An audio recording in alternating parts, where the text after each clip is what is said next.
Bonjour tout le monde, et aujourd'hui on se retrouve dans une vidéo SSO où je vais vous montrer comment avoir des Starcoins gratuits. Pour commencer, la première étape, il faudra attendre des codes promo. Vous pouvez les retrouver sur les réseaux sociaux, sur YouTube. Vous pouvez également les retrouver sur des sites internet. Je vous mets un lien en barre d'infos. En fait, c'est le site que j'utilise pour pouvoir récupérer mes codes promo. Je vous mets vite fait une petite image pour que vous ayez un aperçu de à quoi ça ressemble. Le site s'actualise à peu près tous les mois pour essayer d'avoir des nouveaux codes. Les codes que je vous ai mis ne sont peut-être plus valides, donc essayez quand même, on sait jamais. Mais voilà, c'était vraiment pour vous faire un petit aperçu. Également, je poste sur les shorts des nouveaux codes, donc si jamais, n'hésitez pas à faire un petit tour. Ensuite, la deuxième solution pour avoir des Starcoins gratuits, c'est d'attendre tout simplement des événements. Donc attendre des événements Halloween, des événements Noël par exemple, parce que dans le calendrier, le dernier jour, nous avons un code Starcoin qui est quand même assez conséquent, donc c'est vraiment pas mal. Troisième étape, évidemment, c'est d'être Star Rider à vie. Malheureusement, il faut payer l'abonnement, mais les semaines, vous recevrez gratuitement, entre guillemets, 100 Starcoins. Donc cela vous permet d'économiser pour pouvoir acheter vos équipements, vos chevaux, enfin voilà,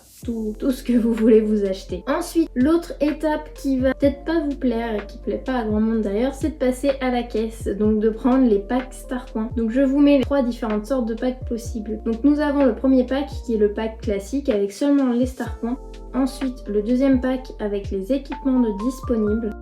Et nous avons le troisième pack qui est le plus intéressant et vraiment je vous conseille de prendre celui-ci si vous voulez passer à la caisse. C'est le pack Starcoin doublé. Ça vous reviendra beaucoup moins cher que de prendre un pack avec des équipements ou un pack normal. Ma petite astuce ensuite pour faire des économies, parce que tout ça, ça coûte quand même de l'argent. Pour faire des économies, j'essaye de payer le plus possible en shillings. Les shillings, c'est de la monnaie que l'on peut gagner in-game. Donc du coup, on va dire que ça fait un peu moins mal au cœur de les dépenser, même s'il faut quand même farmer un petit peu pour en avoir pas mal. Au jour d'aujourd'hui, je trouve que SSO a vachement augmenté les prix pour payer les items en shilling. Avant, c'était pas aussi cher, donc faut vraiment bien farmer, mais c'est possible. Pareil, ce que je fais quand par exemple une nouvelle tenue sort et que j'ai vraiment craqué sur cette tenue, je prends l'élément essentiel de cette tenue pour éviter de dépenser des sommes folles pour faire des économies. Donc par exemple, je sais pas, c'est une tenue rose, le tapis de sel est rose, je n'en ai pas, je vais acheter que le tapis de sel. La selle, j'en ai une, je peux en avoir une basique de couleur marron, noir, blanche. Pareil pour les brides. Si la bride elle a rien de spécial, le but c'est de vous organiser pour pouvoir faire des économies, de créer vous-même du coup vos propres tenues en fonction d'un élément de base. Et puis pareil pour le personnage, il faut toujours avoir des basiques on va dire dans votre garde-robe pour que ça vous revienne moins cher. Et du coup pareil, une autre petite astuce mais que tout le monde connaît, c'est d'attendre les bazars si vous voulez acheter des chevaux. Parce que les chevaux sont quand même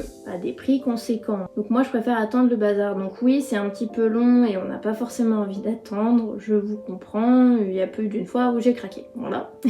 Mais les bazars c'est vraiment un bon plan parce que vous pouvez trouver moins 50 à moins 70%, donc vraiment vu le prix des Starcoins, c'est une affaire. Voilà. Il faut attendre mais c'est une affaire. Pareil quand il y a les chevaux d'événements, par exemple les chevaux de Noël, vaut mieux attendre l'année d'après si le cheval par exemple de 2026 sort qu'il est incroyable. Et bien il vaut mieux attendre 2027 pour l'acheter. Voilà, j'espère que cette petite vidéo vous aura plu. N'hésitez pas à vous abonner. Et puis on se dit à mercredi prochain pour une nouvelle vidéo mise à jour.